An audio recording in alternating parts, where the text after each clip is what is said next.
અહીંયા ગાડી ઉપસ્થિત આપણા સૌના લોક લાડીલા ધારાસભ્ય શ્રી ચૈતરભાઈ વસાવાનું એકવાર આપણે જોરદાર તાળીઓના ગણગણાટથી એમનું સ્વાગત કરી લઈએ મિત્રો.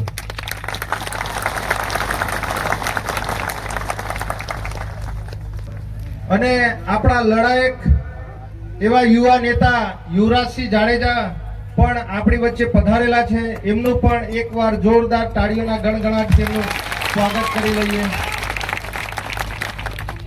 અહીંયા ગાડી આપણા નર્મદા છોટાઉદેપુર જિલ્લાના પ્રમુખ શ્રી એવા રાધિકાબેન રંજનભાઈ તડવી, આપણા નસવાડી તાલુકાના પ્રમુખ શ્રી એવા ઈશ્વરભાઈ, તેમજ તમામ મહાનુભાવો, આજુબાજુ ગામથી પધારેલ સરપંચશ્રીઓ, માજી સરપંચશ્રીઓ, ગામના યુવા સાથી મિત્રો, ભાઈઓ બહેનોનું હું આમ આદમી પાર્ટી પરિવાર તરફથી તમારું દિલથી ખૂબ ખૂબ હાર્દિક સ્વાગત કરું છું. મિત્રો, આજે આ નસવાડી ખાતે જે આ જન્મભૂમિ પર અહીંયા ગાડી તમે આટલી મોટી સંખ્યામાં પધાર્યા છો, આ જનમેદની જોઈને આજે ભારતીય જનતા પાર્ટી અને કોંગ્રેસના નેતાઓ રાત્રે બે વાર પાણી પીશે એવું લાગી રહ્યું છે. અને આ તમારી જનમેદની જોઈ અને ખરેખર લાગી રહ્યું છે કે તમામ જનતા આવનારા દિવસોમાં બદલાવ માંગી રહી છે. ભારતીય જનતા પાર્ટી છેલ્લા 35 વર્ષથી શાસન કરે છે મિત્રો. આ તાનાશાહી સરકાર ને આપણા ચૈતરભાઈ જેવા યુવા આગેવાન અને લીડરની જરૂર હતી. અને આ જે યુવા લીડર આજે સમગ્ર ઉમરગામથી અંબાજી હોય કે સમગ્ર ગુજરાતનો અવાજ બની અને આજે એટલા બધા ઉભરી આવ્યા છે કે ભારતીય જનતા પાર્ટીના નેતાઓ અમે જ્યાં જ્યાં જઈએ છીએ ત્યાં ત્યાં એ લોકો ટેન્શનમાં આવી જાય છે.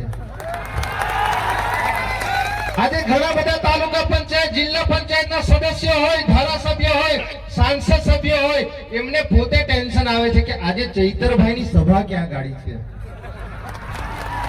કદાચ ચૈતરભાઈની સભા અમારા વિસ્તારમાં તો નથી ને, અમારા તાલુકામાં તો નથી ને, અમારા વિધાનસભામાં તો નથી ને. એ બિચારાઓ ભાજપના નેતાઓને આજે એમને ઊંઘ નથી આવતી, કેમ કે ચૈતરભાઈ એક દિવસ ઉમરગામ હોય, બીજા દિવસે અંબાજી હોય, ત્રીજા દિવસે છોટાઉદેપુર હોય, બીજા દિવસે દાહોદમાં હોય. એટલે ચૈતરભાઈ વસાવા એ જ્યાં જ્યાં જાય છે ત્યાં ત્યાં જનમેદની જાણે મધમાખીની જેમ એમની સાથે સાથે આવે છે. આવનારા દિવસોમાં મિત્રો તાલુકા પંચાયત, જિલ્લા પંચાયત આવી રહી છે. અને આજ તાલુકા જિલ્લા પંચાયતમાં ઘણા બધા નેતાઓ જે શોભાના ગાંઠિયાની જેમ જે લોકોએ 5-5, 10-10 વર્ષથી એ લોકો ખુરશી સંભાળીને બેઠા છે, એ લોકોને પણ ઊંઘ આવવાની હવે બંધ થઈ ગઈ છે. કેમ કે ભાજપના ઘણા બધા નેતાઓ અમે આપણા વિસ્તારોમાં ફરીએ છીએ તો એવું કહે કે તમે નસવાડીમાં ના આવતા, તમે છોટાઉદેપુરમાં ના આવતા, તમે દાહોદમાં ના આવતા. મિત્રો, ઘણા બધા સાહેબ શ્રી પર ફોન આવે છે, અમારી પર ફોન આવે છે કે તમે જ્યારે જ્યારે અમારા વિસ્તારમાં આવો છો હવે તો દરેક લોકો ચૈતરભાઈની જેમ ગામે ગામ અને તાલુકા પંચાયતે અવાજ ઉઠાવતા થઈ ગયા છે. અમે જ્યાં જ્યાં કાર્યક્રમો રાખીએ છીએ ભાજપની, ત્યાં ત્યાં અમારે જનમેદની ભેગી કરવી હોય તો અમારે મનરેગાના માણસોને લાવવા પડે છે, અમારે શિક્ષકો, તલાટીઓ, આંગણવાડી બહેનોને આદેશ આપવો પડે છે, એમને ટાર્ગેટ આપવો પડે છે. ત્યારે મિત્રો ઘણા ગાંઠિયા 500 થી 1000 માણસો માંડ માંડ ભેગા થઈ રહ્યા છે. આજે મિત્રો, આજે આપણા જ વિસ્તારની વાત કરીએ તો આ સરકારની માનસિકતા એવી છે કે આજે તમે જો આજે આપણા વિસ્તારોમાં જે નાના મોટા ડુંગરો છે, આ ડુંગરો પર જે અંદર જે ખાણ અને અંદરથી જે કોલસો અને ઘણા બધા એવા તત્વો અંદરથી નીકળી રહ્યા છે, તો આ ભારતીય જનતા પાર્ટીના નેતાઓ જે આ રેતીનું ખૂબ મોટા પ્રમાણમાં ખનન કરી રહ્યા છે, હવે એમની નજર આ આપણા ડુંગરો પર પડી છે મિત્રો. આવનારા દિવસોમાં જે આ નાના નાના ડુંગરો છે એ ડુંગરો પર પણ આવનારા દિવસોમાં આ ખાણ ખનીજ માફિયાઓ અને ભારતીય જનતા પાર્ટીના નેતાઓની આ નજર પડી રહી છે. એ લોકો આવનારા દિવસોમાં અદાણી અંબાણીને આ બધા ડુંગરો આપી રહ્યા છે. આવનારા દિવસોમાં આપણા વિસ્તારમાં જ આ નસવાડી તાલુકામાં હાઇડ્રો પ્રોજેક્ટ આવી રહ્યો છે. એમાં ઘણા બધા ગામડાઓ વિસ્થાપિતો થઈ રહ્યા છે. આપણા જ્યાં નસવાડી તાલુકામાં અહીંયા ગાડી જીએમડીસી આવી રહી છે, ત્યાં ગાડી પણ ઘણા બધા ગામડાઓ આવનારા દિવસોમાં ઉઠી રહ્યા છે. આ ભારતીય જનતા પાર્ટીના નેતાઓએ આ મનરેગાના નામે 2500 કરોડ રૂપિયાનું કૌભાંડ કર્યું. આજે આ 2500 કરોડ રૂપિયાનું કૌભાંડ ઉજાગર કરવા વાળા આપણા ડેડિયાપાડાના ધારાસભ્ય છે મિત્રો. આ ડેડિયાપાડાના ધારાસભ્ય 2500 કરોડ રૂપિયાનું મનરેગાનું કૌભાંડ ઉજાગર કર્યું તો એમને પાણીના એક નાનકડા ગ્લાસના લીધે એમને ઉપર 307 ની કલમ લગાવી દેવામાં આવી. એમને 82 દિવસ સુધી એમને જેલમાં મૂકવામાં આવ્યા મિત્રો. આજે આ પાણીનો ગ્લાસ એનો વજન કેટલો હોય છે મિત્રો? 1 કિલો, 2 કિલો કે 5 કિલો હોય છે મિત્રો? કેટલો વજન હોય છે એનો? 50 ગ્રામ કે 100 ગ્રામનો પાણીનો ગ્લાસ હોય છે.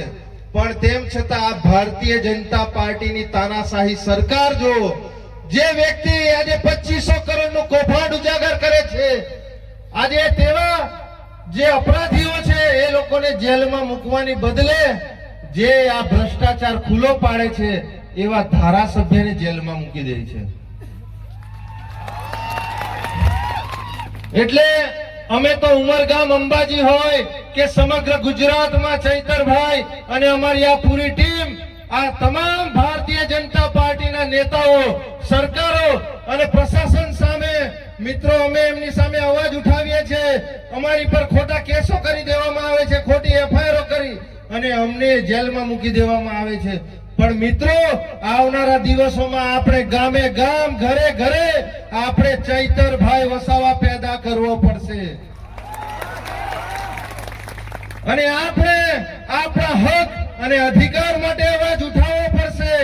આપણે આરોગ્ય માટે, શિક્ષણ માટે, આપણે રોડ રસ્તા માટે, પાણી માટે, તમામ માટે આપણે આવનારા દિવસોમાં અવાજ ઉઠાવવો પડશે. શું તમે અવાજ ઉઠાવવા માટે તૈયાર છો? જો મિત્રો તમારે બધાએ જાગવું પડશે. અમારી ટીમ બહુ નાની છે પણ આવનારા દિવસોમાં સંઘર્ષ બહુ મોટો છે. અમે અને ચૈતરભાઈ અને અમારી પૂરી ટીમ તો સમગ્ર વિસ્તારમાં અમે અવાજ ઉઠાવીએ છીએ, પણ તમારે પણ આપણા વિસ્તાર માટે અને આપણા સમાજ માટે આપણે અવાજ ઉઠાવતા થઈ જવું પડશે. આજે તમે જુઓ આ નલ સે જલ યોજના, આજે ઘરે ઘરે આ સરકારશ્રીઓએ સમગ્ર ગુજરાતમાં, સમગ્ર ટ્રાઇબલ વિસ્તારમાં નળો તો નાખી દીધા છે મિત્રો, પણ શું તમારા ઘરે જે આ નળો નાખ્યા છે એમાં પાણી આવે છે ખરું મિત્રો? અમારા ઘરે નળો નાખ્યા છે ત્યાં તો પાણી નથી આવતું, પણ કદાચ તમારા વિસ્તારોમાં જે નળો નાખ્યા છે એને ચેક કરી લીધો, કદાચ પેટ્રોલ ડીઝલ કે પછી પૈસાની એમાંથી ધારા ના નીકળે. મિત્રો આજે આપણા વિસ્તારમાં અમે જોઈએ છે ઘણા બધા લોકોને એક્સિડન્ટ થાય, કોઈને હાર્ટ એટેક આવે, કોઈને ગંભીર બીમારી થાય છે. આજે તમામ મારા સાથી મિત્રો પાસે આ ભારતીય જનતા પાર્ટીએ છેલ્લા 10-15 વર્ષથી એમને આયુષ્યમાન કાર્ડ આપ્યા છે, માં અમૃતમ કાર્ડ આપ્યા છે. મિત્રો આપણા આ છોટાઉદેપુર અને નસવાડી જિલ્લામાં આજે આ અમૃતમ કાર્ડ જે તમારા ઘરે ઘરે છે એ કઈ કઈ હોસ્પિટલમાં ચાલે છે? છોટાઉદેપુર જિલ્લામાં કે નસવાડીમાં કશે ચાલે છે ખરો મિત્રો? હે? આ ભારતીય જનતા પાર્ટીના નેતાઓએ આપણને આ 10-15 લાખ રૂપિયાના જે કાર્ડો આપ્યા છે એ ફક્ત આપણે એને તિજોરીમાં મૂકી દેવા પડે છે અને એને દર 15 દિવસે મહિને એને સાફ સફાઈ કરી મૂકવું પડે કે ભાઈ કશે મુકાય તો નથી ગયું ને, કશે ખોવાય તો નથી ગયું ને? હે? આ ભારતીય જનતા પાર્ટીની સરકાર આપણને આ કાર્ડો આપીને કોણીએ ગોળ લગાડે છે મિત્રો. જે આ કોણી પર જે ગોળ લગાડો તમારી જીભ ત્યાં ગાડી પહોંચવાની નથી. અને એ કાર્ડો આજે આપણે એ ફક્ત છોટાઉદેપુર જિલ્લો હોય કે નર્મદા જિલ્લો હોય, આ કાર્ડો કોઈ પણ જિલ્લામાં ચાલતા નથી, કોઈ પણ હોસ્પિટલોમાં ચાલતા નથી. અને કોઈ ગંભીર ઘટના થઈ જાય છે તો આપણે એમને બરોડા લઈ જવા પડે છે. અને બરોડા જેટલા લોકો આપણે લઈ જઈએ છીએ એમાંથી 90% લોકો એક્સપાયર થઈને આવે છે. ફક્ત એમને આપણે અહીંયા ગાડી લાકડા તૈયાર રાખવા પડે છે.